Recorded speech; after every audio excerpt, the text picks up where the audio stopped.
Hello everyone, एक बार फिर से स्वागत है आपका इस चैनल में। और आज हम लोग देखेंगे जो जेएसएससी सीजीएल में जेएसएससी सीजीएल के साइंस से। तो साइंस बहुत इम्पोर्टेंट रोल कर रहने वाला है आपका साइंस का, क्योंकि इस पर 20 क्वेश्चन इंटू 3 मार्क्स देर में 60 नंबर। और इसमें से अब मैं बोलता हूँ कि जो अच्छा साइंस पढ़ेगा ना वो 17 इंटू 3 मतलब 51 मार्क्स या 50 प्लस मार्क्स तो कर ही लेंगे। जो अच्छा से पढ़ेंगे उनके लिए, जो नहीं पढ़ेंगे उनका अलग बात है। तो खैर उस चीज़ पर हम डिस्कस नहीं करेंगे, हम बात करते हैं जो आज चैप्टर स्टार्ट करने जा रहे हैं वो है केमिस्ट्री से। अब देखिए, जेएसएससी सीजीएल में ना मोस्ट ऑफ द स्टूडेंट बहुत सुदूर इलाका से होते हैं, तो इंग्लिश उनका थोड़ा सा कमज़ोर होता है। जो बात क्लियर है, सच्चाई है, ठीक है। तो इंग्लिश कमज़ोर होता है, तो ये जो क्लास होगा ये बाइलिंगुअल रखने का कोशिश करूँगा मैं, और जो भी लिखूँगा हिंदी में लिखने की कोशिश करूँगा, ठीक है। क्योंकि यहाँ पे most of the student Hindi medium के होंगे, ठीक है। तो उनके बारे में सोचना थोड़ा ज़्यादा ज़रूरी है। तो सबसे पहला जो चैप्टर होगा केमिस्ट्री का वो है परमाणु संरचना, ठीक है। परमाणु संरचना, और सारा एनसीईआरटी बेस्ड होगा, ठीक है। क्वेश्चन आपको इधर उधर से पढ़ना नहीं है, क्या पढ़ना है आपको तो वही पता नहीं रहता है। तो जो भी है एनसीईआरटी बेस्ड होगा, और वहाँ से क्या क्या सवाल बनेंगे वो भी मैं प्रीवियस ईयर कराऊंगा। क्वेश्चन जो कराऊंगा ना मैं, वो क्वेश्चन प्रीवियस ईयर ही कराऊंगा, ठीक है। तो देखिए, परमाणु संरचना मतलब एटॉमिक स्ट्रक्चर, एटॉमिक स्ट्रक्चर। तो सबसे पहले हम लोग जानते हैं व्हाट इज एटम। एटम का मतलब होता है परमाणु, ठीक है। परमाणु क्या है, तो परमाणु क्या है, तो इसका इंग्लिश में अगर मैं डेफिनेशन बोलूँ तो atom is a smallest particle of matter which can not be divided into other parts. और हम इसको बोल सकते हैं किसी तत्व का सूक्ष्मतम कण जिसमें अणु बनते हैं तथा जो रासायनिक अभिक्रियाओं में बिना अपघटित हुए भाग लेते हैं, उसे क्या कहते हैं, परमाणु। मतलब कि रासायनिक अभिक्रिया में क्या होता है, भाग लेता है और बिना अपघटित, अपघटित का मतलब बिना डिकम्पोज हुए जो रासायनिक अभिक्रिया में भाग लेते हैं, उसको हम लोग क्या बोलेंगे, एटम। तो एटम की ये डेफिनेशन हुआ जिसको हम और छोटे पार्टिकल्स में डिवाइड नहीं कर सकते हैं, ठीक है। और छोटे भाग में उसको डिवाइड नहीं कर सकते। तो ये रहा एटम, एटम का डेफिनेशन लिखने का कोई ज़रूरत नहीं है। अब जो हमारा अगला ये है वो है, एक मिनट, जो अगला है कि एटम का साइज कितना होता है, ठीक है। जो साइज ऑफ द एटम, तो साइज ऑफ द एटम क्या है, size of the atom, size of the atom मतलब कि परमाणु का साइज, ठीक है। परमाणु का साइज, ठीक है।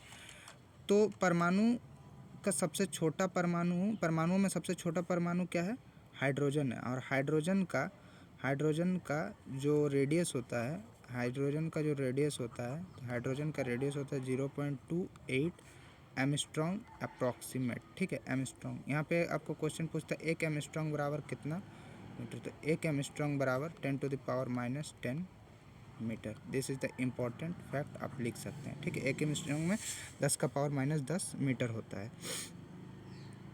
और अन्य तत्वों के परमाणु की त्रिज्या लगभग, जो अन्य जितना भी परमाणु है, अन्य जितना एटम है, उनका जो वेरी करता है वो 0.7 एमस्ट्रॉन्ग से 0.7 एमस्ट्रॉन्ग से लेकर के आपका 2.5 एमस्ट्रॉन्ग तक वेरी करता है, ठीक है। इनके बीच ही रहता है, ठीक है। अन्य परमाणुओं का जो रेडियस होता है, ये रेडियस का मतलब त्रिज्या। त्रिज्या सबको पता होता है क्या है त्रिज्या। जैसे ये लाइक ये सर्कल है, तो इस सर्कल के ये जो डायमीटर से आधा, व्यास से जो आधा वाला भाग है, ये क्या होता है, इसे क्या कहलाता है, त्रिज्या कहलाता है। तो यहाँ तक समझ में आ गया कि साइज ऑफ एटम क्या है। तो एटम इज स्मॉलेस्ट पार्टिकल, परमाणु पदार्थ का वो सूक्ष्मतम कण है जिसे हम दूसरे भाग में विघटित नहीं कर सकते हैं, ठीक है।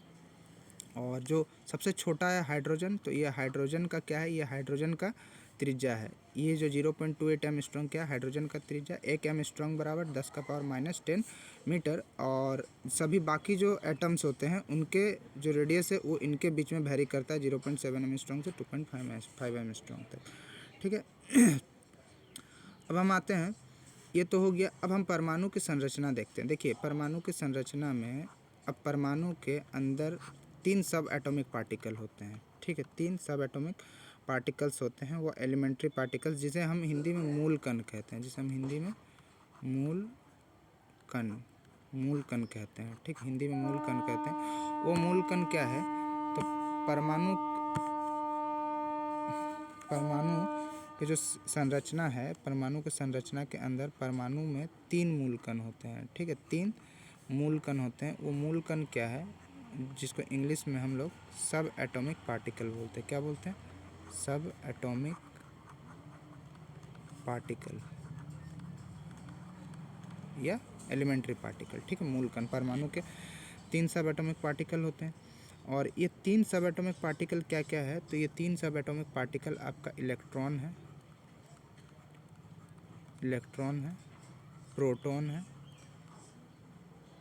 प्रोटॉन है और न्यूट्रॉन है।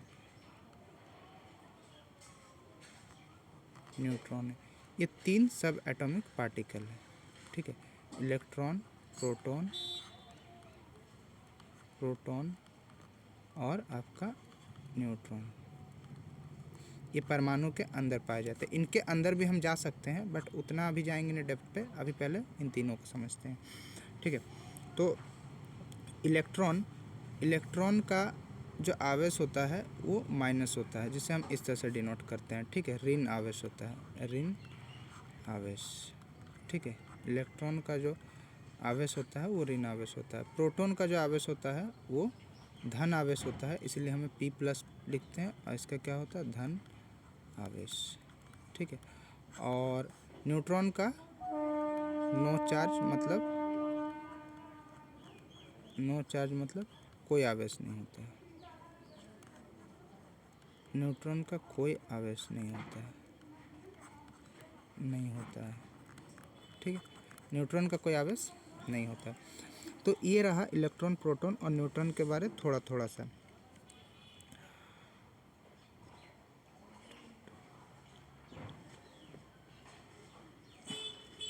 अब हम आते हैं इसके आगे, आपको पढ़ना है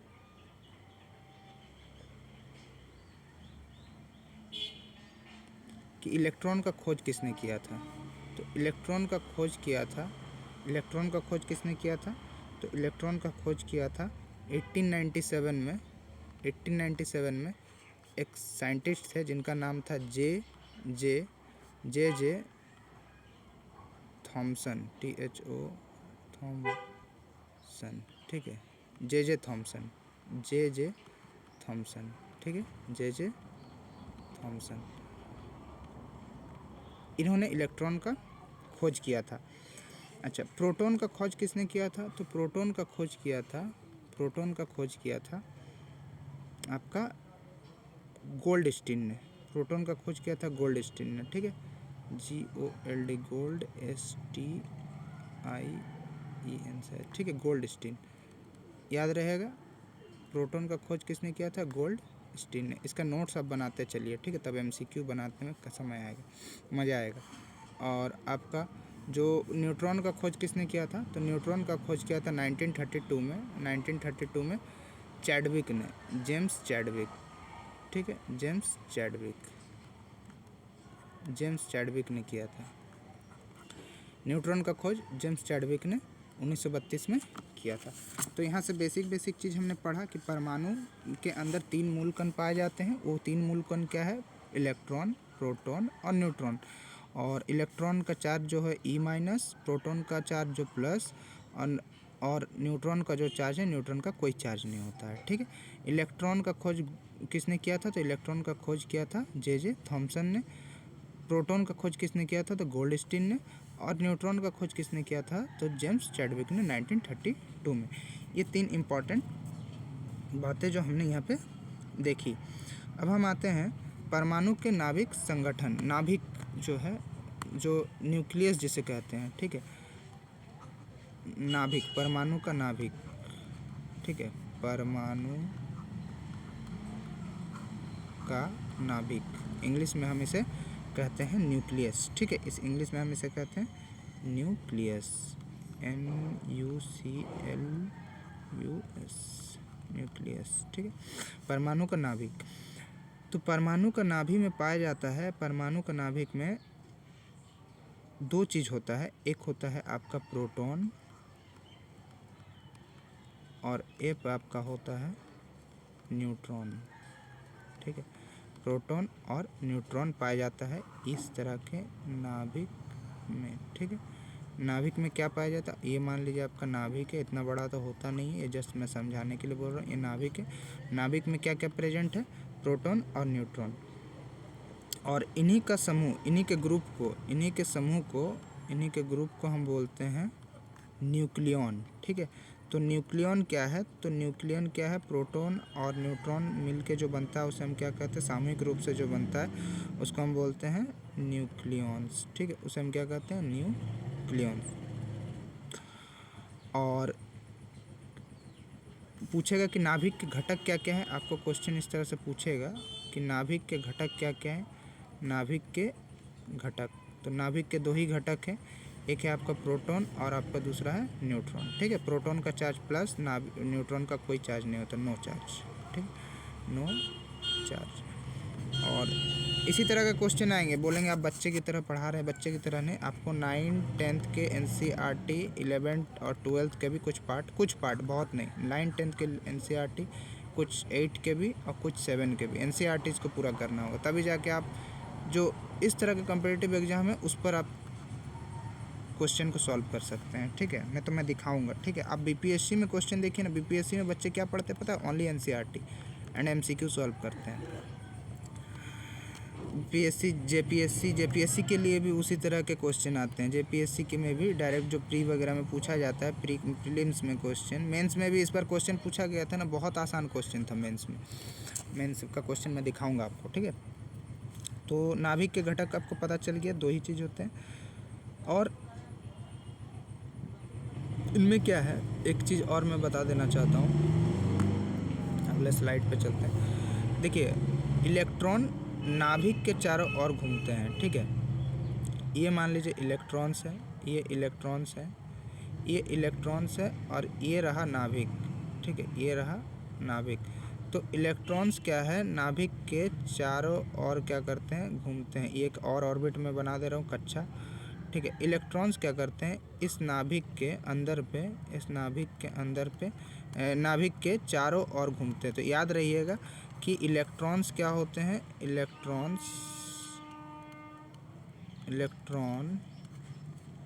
नाभिक के चारों ओर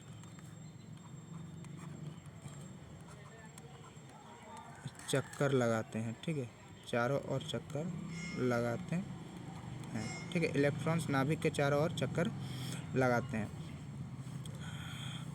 और प्रोटॉन और न्यूट्रॉन कहाँ पाए जाते हैं, तो नाभिक में पाए जाते हैं, ठीक है, प्रोटॉन और न्यूट्रॉन नाभिक में पाए जाते हैं। याद रखिए, इलेक्ट्रॉनों की संख्या और प्रोटॉनों की संख्या समान होती है, इलेक्ट्रॉन की संख्या और प्लस में प्रोटॉन की संख्या, प्रोटॉन की सॉरी यहाँ बराबर होगा, एक मिनट,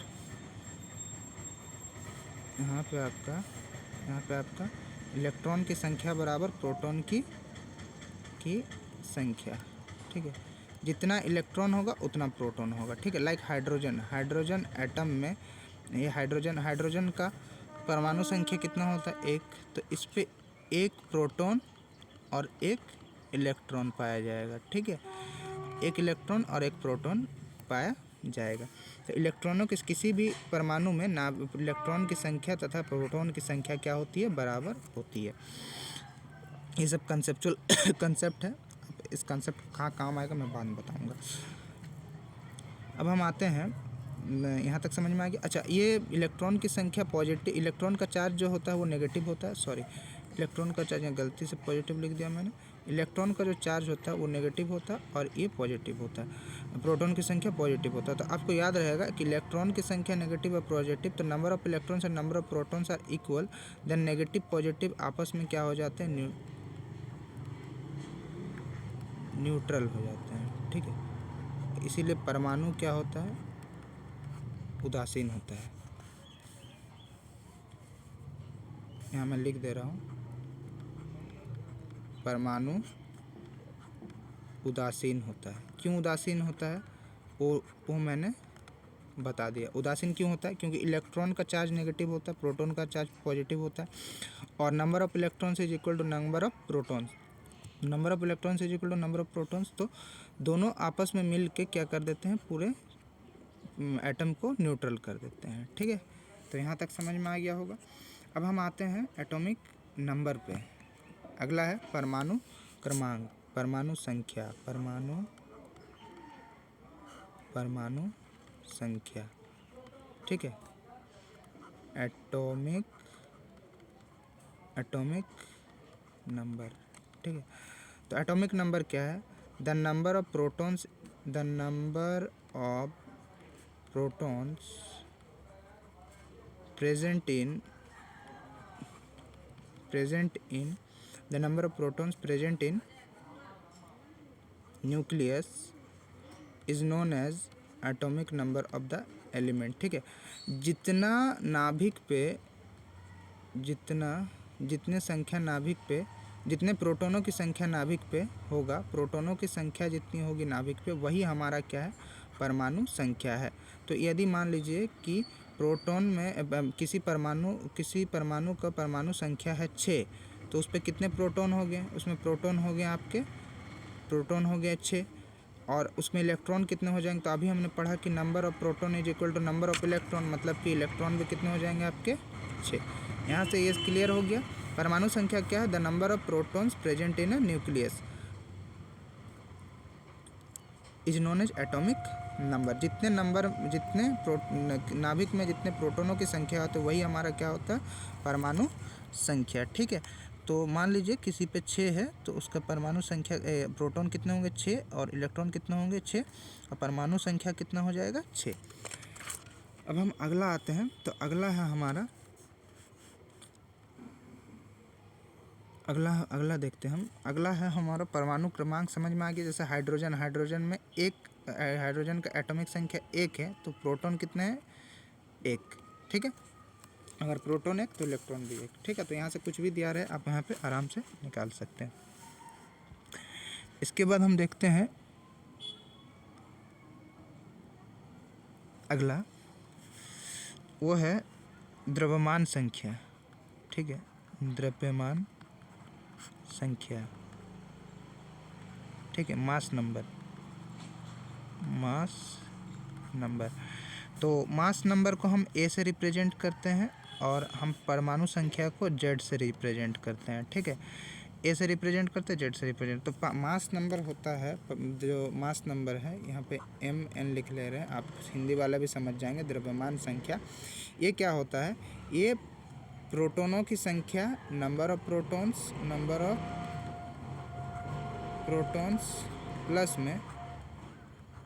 प्लस में नंबर ऑफ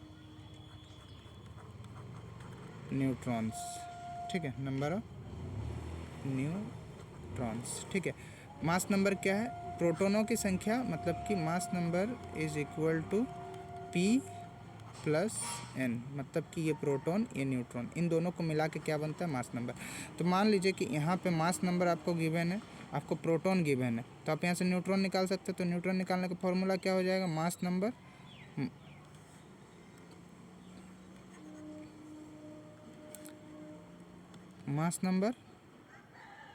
माइनस में नंबर ऑफ प्रोटॉन्स, ठीक है। अगर आपको मास नंबर गिवन है और प्रोटॉन गिवन है, तो आप यहाँ से क्या निकाल सकते हैं, आराम से न्यूट्रॉन निकाल सकते हैं। मतलब कि द्रव्यमान संख्या, अगर द्रव्यमान संख्या निकालना है तो प्रोटॉन और न्यूट्रॉन को जोड़ देंगे तो हमें द्रव्यमान संख्या निकल जाएगा। अगर हमें न्यूट्रॉन निकालना है तो हम क्या करेंगे, मास नंबर से प्रोटॉन को घटा देंगे तो हमें क्या मिल जाएगा, न्यूट्रॉन मिल जाएगा। तो ये समझ में आ गया मास नंबर किसे कहते हैं। अच्छा, मास नंबर न्यूक्लियन को प्रेजेंट करता है, क्योंकि हमें पता है कि जो भी प्रोटॉन और न्यूट्रॉन होता है नाभिक में उसी को न्यूक्लियन कहते हैं, तो मास नंबर न्यूक्लियन को रिप्रेजेंट करता है। अगला है, हम देखते हैं,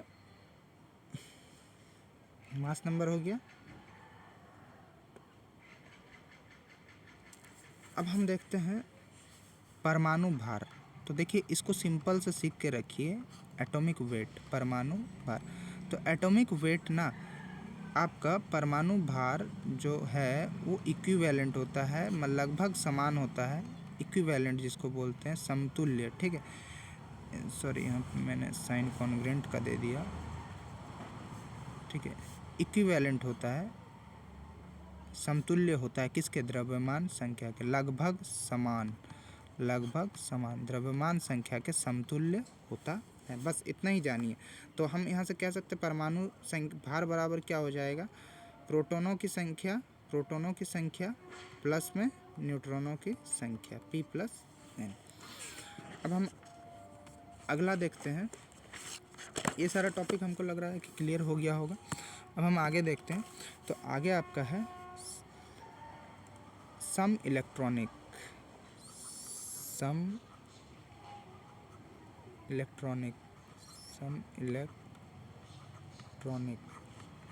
ठीक है, इसको हम लोग इंग्लिश में बोलते हैं आइसो, ELECTRONIC, आइसो इलेक्ट्रॉनिक। ठीक है, आइसो इलेक्ट्रॉनिक क्या है? तो आइसो इलेक्ट्रॉनिक का जो परिभाषा है, जिन आयनों और परमाणु में इलेक्ट्रॉनों की कुल संख्या बराबर होती है उन्हें सम इलेक्ट्रॉनिक कहते हैं। सम इलेक्ट्रॉनिक आयन और परमाणु के इलेक्ट्रॉनिक विन्यास एक जैसे होते हैं, एकदम एक ही मिलेगा आपको। ठीक है, इसमें क्या है, जिन आयन और परमाणु में इलेक्ट्रॉनों की कुल संख्या बराबर होती है। जैसे कि एक एग्जांपल दे रहे हैं, देखिए Na+, ठीक है, Na+, Mg++, ठीक है, F-, O-, ठीक है। तो देखिए Na+, Mg+, मतलब Na अपना, Na का पहले यहाँ पे आप जानिए कि Na का परमाणु संख्या कितना होता है? 11, और Mg का परमाणु संख्या कितना होता है? 12। ठीक है, तो इस पे इलेक्ट्रॉन कितने हैं? तो इस पे इलेक्ट्रॉन है 11, और इस पे इलेक्ट्रॉन कितने हैं? तो इस पे इलेक्ट्रॉन है 12। लेकिन जैसे हम यहाँ पे प्लस साइन लगाएंगे ना, Na+, तो इसका मतलब Na ने अपना एक इलेक्ट्रॉन किसी को दान कर दिया। तो जब दान करने के बाद इसके पास कितना इलेक्ट्रॉन बचेगा? 10। उसी तरह Mg पे जब 2+ लगाया गया है, इसका मतलब Mg ने अपना जो 2 इलेक्ट्रॉन है वो किसी को दे दिया है, 2 इलेक्ट्रॉन दे दिया है। तो जब 2 इलेक्ट्रॉन दे दिया है तो Mg का पास कितना था? 12। जब 2 दे देने के बाद उसके पास बचेगा कितना? 10। तो इसके पास भी 10, इसके पास भी 10। तो इसका मतलब ये दोनों आपस में क्या बने? ये दोनों आपस में आइसो इलेक्ट्रॉनिक, सम इलेक्ट्रॉनिक। ठीक है, आइसो इलेक्ट्रॉनिक इसे ही कहते हैं। समझ में आए? समान किसी आयन और परमाणु में इलेक्ट्रॉनों की कुल संख्या क्या होती है? बराबर होती है। कुल संख्या, इलेक्ट्रॉनों की कुल संख्या बराबर होती है। यहाँ से क्लियर हो गया होगा कि इसका 11 है, इसका 12 है। लेकिन यहाँ से Na ने किसी को एक दान दे दिया, ठीक है, और यहाँ से Mg ने 2 किसी को दान दे दिया, तो दोनों के पास बचा कितना? 10-10। तो ये हो गया आपका आइसो इलेक्ट्रॉनिक का डेफिनेशन। अगला हम देखते हैं। तो अगला हमारा जो टॉपिक है वो टॉपिक है आइसोटॉप्स। ठीक है, इसे हम हिंदी में कहते हैं समस्थानिक। ठीक है, समस्थानिक आइसोटॉप्स। तो आइसोटॉप्स हम अगले क्लास पे करेंगे। ठीक है, अगले क्लास पे करेंगे। MCQ भी आज ही आएगा। ठीक है, MCQ का भी ये आएगा आज ही। तो MCQ करने से पहले हम आइसोटॉप्स कर लेंगे। ठीक है, okay, thank you for watching this video. कैसा लगा वीडियो ज़रूर कमेंट करें, और इस सीरीज़ को मैं कंटिन्यू रखना चाहूँगा, तो आपका सपोर्ट बहुत ज़रूरी है। ठीक है, और जितने भी JSS CGL के स्टूडेंट हैं उनको शेयर कीजिए, ताकि वो साइंस पे लगभग 90% क्वेश्चन सॉल्व करके आने सके। ओके, वीडियो कैसा लगा कमेंट जरूर करेंगे।